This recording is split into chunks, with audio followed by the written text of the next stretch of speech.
কোরআনের ইমামদের মধ্যে একজন হচ্ছেন ইমাম আবু উবাইদ কাসিম ইবনে সাল্লাম রাহিমাহুল্লাহু তাআলা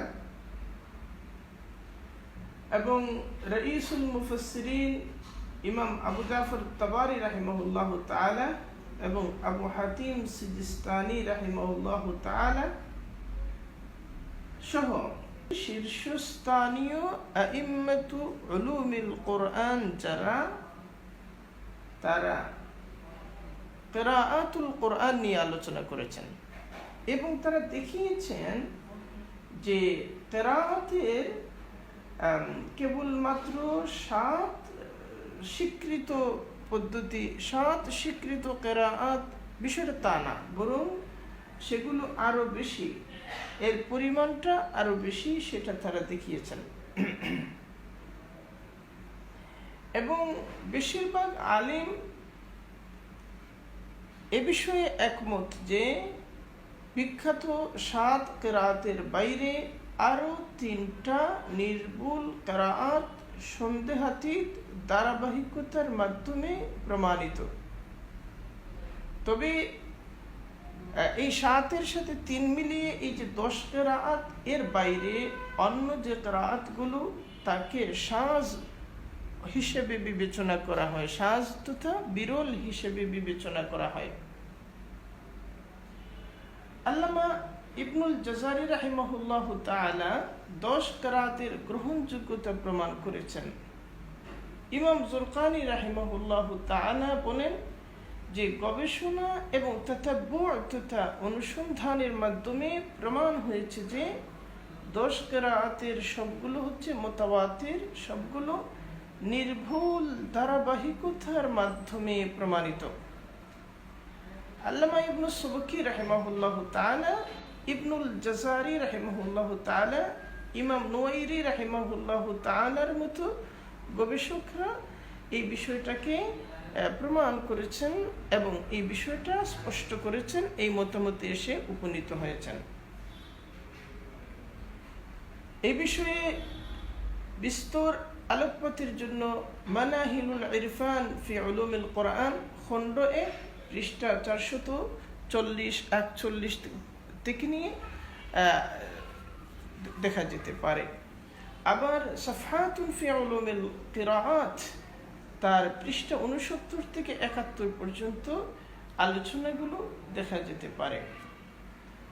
তবে প্রথম দিকে যাদেরকে কারি অথবা মুকরি বলা হতো, তারা কোরআন মজিদের সাধারণ কারি বা প্রচলিত অর্থে যে কারি তা কিন্তু না, বরং তারা ছিলেন এমন সব বুজুর্গ যাদেরকে ইলমে তাজবিদ, ইলমে কিরাআতের ইমাম হিসেবে উম্মত কবুল করেছিল এবং এই বিষয়ে উম্মত তাদের শরণাপন্ন হতেন। এই ধরনের ইমাম পর্যায়ের ব্যক্তিত্ব তুলনামূলকভাবে কম থাকলেও প্রতি শতাব্দীতে ছিল প্রচুর। যারা ইলমুল কিরাআতের ইমাম ছিলেন, এই সমস্ত আইম্মা এর শাগরিদদের সংখ্যাও ছিল বিপুল।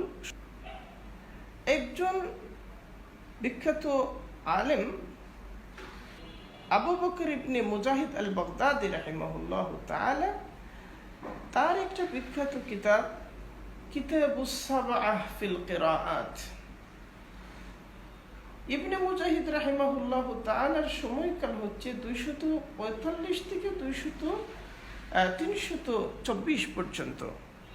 তিনি যে কিতাব রচনা করেছিলেন, বিখ্যাত কিতাব কিতাবুস সাবআহ ফিল কিরাআত, সেখানে তিনি কিরাআত এবং তাজবিদের আইম্মাদের মধ্য থেকে 7 জন ইমামকে নির্বাচিত করে তাদের বিবরণী পেশ করেছিলেন এবং তাদের থেকে যারা রিওয়ায়াত করেছেন, এইরকম রাবীদের সংখ্যা তো অসংখ্য ছিল, সেই অসংখ্য রাবীদের মধ্য থেকে 2 জন করে রাবী নির্বাচন করেছিলেন এবং তাদের আলোচনা করেছিলেন তার কিতাবের মধ্যে। এই কিতাব অত্যন্ত বিখ্যাত হয়ে যায় এবং দুনিয়া জুড়ে বিপুল মাত্রায় পঠিত হয় এবং ওই কিতাবকে অবলম্বন করে একটা পরিভাষা তৈরি হয়ে যায়, সেটা হলো 7 কারি আর 14 রাবি। বস্তুত এই যে কারিদের সংখ্যাও ছিল প্রচুর, আর রাবিদের সংখ্যা ছিল তো বিপুল বিপুল বিপুল পরিমাণে রাবিদের সংখ্যা ছিল। এখন আমরা যে 7 কারি এর কথা বলি, এই 7 কারিদের মধ্যে মক্কায় আব্দুল্লাহ ইবনে কাসির রাহিমাহুল্লাহ তাআলা, তিনি ছিলেন কিরাআতের প্রসিদ্ধ ব্যক্তিত্ব, ইমাম ব্যক্তিত্ব। তিনি সাহাবায়ে কেরামের মধ্য থেকে হযরত আনাস ইবনে মালিক রাদিয়াল্লাহু আনহু এর সান্নিধ্য গ্রহণ করেছেন, তার সাক্ষাৎ লাভ করেছেন। হযরত আব্দুল্লাহ ইবনে জুবায়ের রাদিয়াল্লাহু আনহুর সাক্ষাৎ লাভ করেছেন, হযরত আবু আইয়ুব আনসারী রাদিয়াল্লাহু আনহুর সাক্ষাৎ লাভ করেছেন। তার শাগিরদের মধ্য থেকে একজন হচ্ছেন ইমাম শাফিঈ রাহিমাহুল্লাহ তাআলা। ইমাম শাফিঈ রাহিমাহুল্লাহ তাআলা তার থেকে কিরাআত বর্ণনা করেছেন, ইমাম শাফিঈ রাহিমাহুল্লাহ তাআলা। এবং ইমাম শাফিঈ রাহিমাহুল্লাহ তাআলা তার ভূয়সী প্রশংসা করেছেন। তার ইন্তেকাল হয়েছিল 120 হিজরিতে। এবং আমরা যদি তার নসবনামার দিকে দৃষ্টিপাত করি, তাহলে তিনি হলেন আবুল মাবাদ আব্দুল্লাহ ইবনে কাসির ইবনে উমর বিন আব্দুল্লাহ বিন তানজান বিন ফৈরুজান বিন হুরমুজ আল মক্কি আদ-দারি।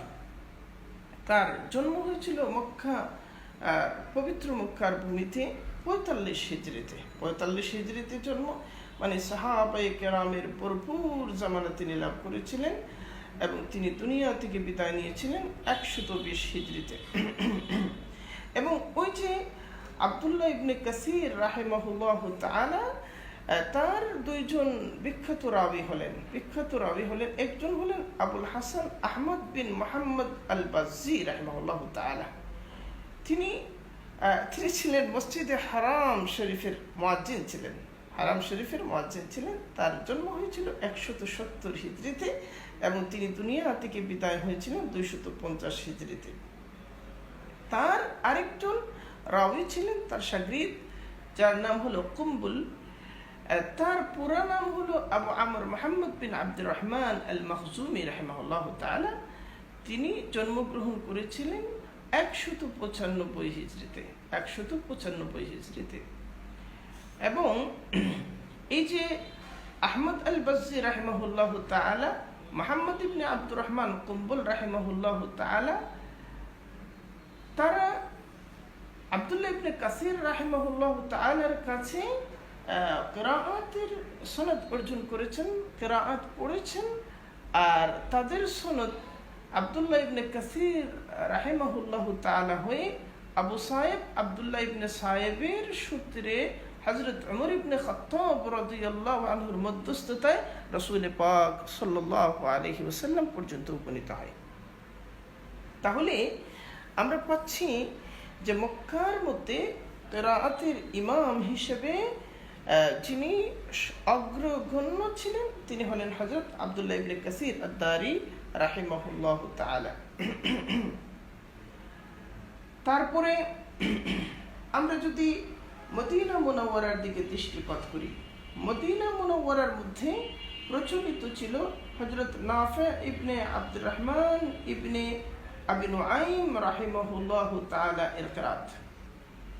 তিনি হযরত নাফি রাহিমাহুল্লাহ তাআলা এমন 70 জন তাবেঈর নিকট থেকে কিরাআতের শিক্ষা অর্জন করেছিলেন, যারা সরাসরি হযরত উবাই ইবনে কাব রাদিয়াল্লাহু আনহুর শাগিরদ ছিলেন। কেউ হযরত আব্দুল্লাহ ইবনে আব্বাস রাদিয়াল্লাহু আনহুমার শাগিরদ ছিলেন, আর কেউ হযরত আবু হুরায়রা রাদিয়াল্লাহু আনহুর শাগিরদ ছিলেন। ইলমুল কিরাআতের ক্ষেত্রে তারা শাগিরদ ছিলেন। হযরত নাফি রাহিমাহুল্লাহ তাআলা সম্পর্কে ইমাম মালিক রাহিমাহুল্লাহ তাআলা ইমাম মালিক রাহিমাহুল্লাহ তাআলা উচ্চতর মন্তব্য করেছেন, এবং ইমাম মালিক রাহিমাহুল্লাহ তাআলার শাগির্দ আব্দুল্লাহ ইবনে ওয়াহাব রাহিমাহুল্লাহ তাআলা উচ্চতর মন্তব্য করেছেন, এবং এবং তারা ছিলেন হযরত ইমাম নাফি রাহিমাহুল্লাহ তাআলা কিরাআতের অনুগামী অনুসারী।